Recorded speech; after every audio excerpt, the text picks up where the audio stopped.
Our carbon reduction journey is underway, and we've taken that first critical step by measuring and offsetting our carbon emissions so we can proudly say that Lightforce is operationally a carbon neutral business. While giving New Zealanders access to clean, green, renewable solar energy by putting solar panels on the roofs of homes and businesses all over Aotearoa is a really great thing, it's really not enough. So it was super important to us to commit to the carbon neutrality of our operations too.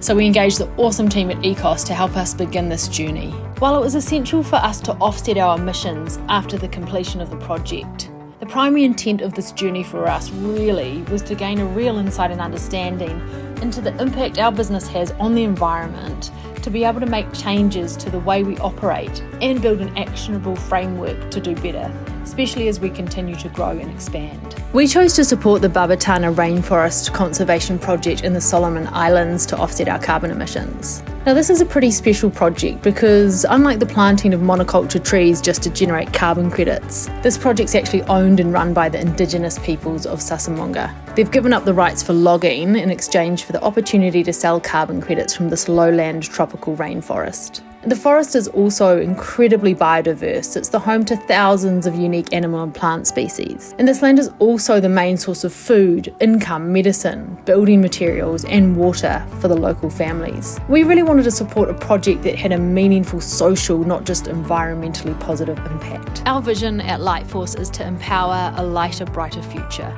for our environment and for our people. And that requires some serious mahi and commitment.